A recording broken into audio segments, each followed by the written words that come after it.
नमस्कार, मी तनया. न्यूज अनकटच्या कृषी अपडेटमध्ये आपलं स्वागत. पाहुयात कृषी क्षेत्रातील काही महत्त्वाच्या घडामोडी. सांगली शहरापासून 10 किलोमीटरवर वसलेल्या बुध गावातील प्रयोगशील महिलांनी बचत गटाच्या माध्यमातून प्रक्रिया उद्योगाला चालना दिली आहे आणि यासाठी त्यांना उमेदचे मार्गदर्शन मोलाचं ठरलंय. यातून बुधगावमध्ये विविध महिला गट स्थापन झाले आहेत. बुधगावमध्ये श्री गणेश स्वयंसहायता महिला समूह गट आणि स्वामिनी महिला बचत गट कार्यरत आहेत. अत्यल्प मोबदला देऊन सरकारनं दिंडोडा धरणग्रस्त शेतकऱ्यांच्या जखमेवर मीठ चोळलंय. शेवटी प्रकल्पग्रस्तांनी आंदोलन केलंय आणि त्यानंतर 240 कोटींचा प्रस्ताव तयार केलाय. मात्र 3 वर्ष उलटूनही तो मंजूर केला नाहीये आणि म्हणूनच 240 कोटींसाठी किती दिवस आंदोलन करायचे असा थेट सवाल प्रकल्पग्रस्तांनी केलाय. राज्यातील शेतकऱ्यांना नैसर्गिक आपत्तीमुळे होणाऱ्या नुकसानीसाठी मदत देताना तंत्रज्ञानाचा प्रभावी वापर होणार असून आता प्रत्यक्ष शेतावर पंचनामा न करता सॅटेलाइट प्रतिमा आणि NDVIच्या निकषांवर आधारित मदत वाटप केली जाणार आहे.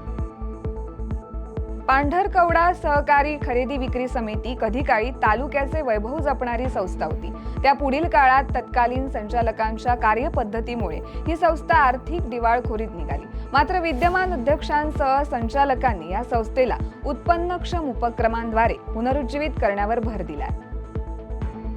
आंबेगाव शिरूर विधानसभा मतदारसंघातील वेळ घोड नदी व भीमा खोऱ्याच्या भूशास्त्रीय अभ्यास करून पाणलोट क्षेत्र विकासाला गती द्यावी, त्यासाठी आदिवासी भाग, मध्य पूर्व भाग व पाबळ परिसर असे 4 विभाग करावेत. पावसाचे पडणारे पाणी शिवारात आणले व मुरले पाहिजे. शेतीला शाश्वत पाणी मिळाले पाहिजे आणि त्या दृष्टीने येत्या 5 वर्षाचा अभ्यासपूर्ण आराखडा तयार करावा, अशा सूचना माजी सहकार मंत्री दिलीप वळसे पाटील यांनी दिल्या.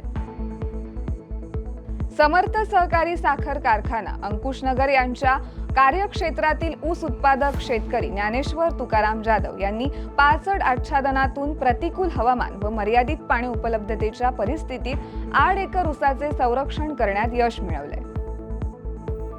शिरूर तालुक्यातील न्हावरे येथे Sundarban fruits and vegetable processing क्लस्टरच्या माध्यमातून शिरूर हवेलीतील शेतकऱ्यांच्या शेतमालाचं निर्जलीकरण प्रक्रियेद्वारे मूल्यवर्धन करून फ्लेक्स व पावडर स्वरूपातील तयार उत्पादनांचा पहिला कंटेनर अमेरिकेला रवाना करण्यात आलाय. सुंदरबन फूड क्लस्टर अंतर्गत शेतकऱ्यांच्या या सामूहिक प्रयत्नांचं विविध स्तरावरून कौतुक केलं जात आहे. खानदेशातील शेतकऱ्यांवर राष्ट्रीय व इतर बँकांकडून पीक कर्ज वसुलीसाठी सक्ती केली जाते. शेतकऱ्यांनी बँकांच्या या कार्यवाहीला विरोध करत त्यावरून नाराजी व्यक्त केली आहे.